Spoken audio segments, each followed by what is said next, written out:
Vacilfrutta, Adriatica, la Valle dei Sapori, un nuovo mondo alimentare. Avacil di Breda, Treviso.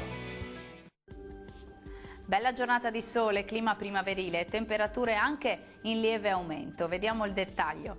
Sul Veneto cielo in prevalenza, poco o parzialmente nuvoloso su tutto il territorio. Locali addensamenti saranno possibili sul nord veneziano, ma senza altre conseguenze.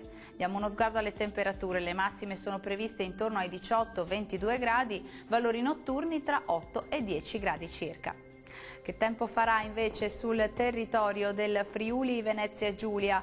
Il bel tempo prevarrà su tutte le province, il cielo si presenterà poco o parzialmente nuvoloso, qualche nebbia o foschia mattutina sarà possibile solamente sul Pordenonese.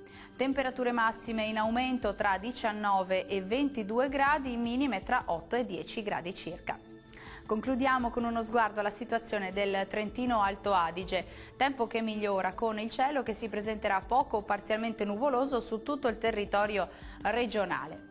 Temperature massime in aumento e previste sui 21-23 gradi, valori notturni attesi tra i 12 e i 14 gradi. Il mare sarà generalmente calmo, i venti moderati orientali localmente deboli da nord-est sul Golfo di Trieste.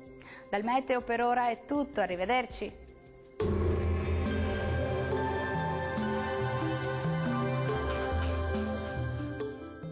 Vacilfrutta, Adriatica, la Valle dei Sapori, un nuovo mondo alimentare. Avacil di Breda, Treviso.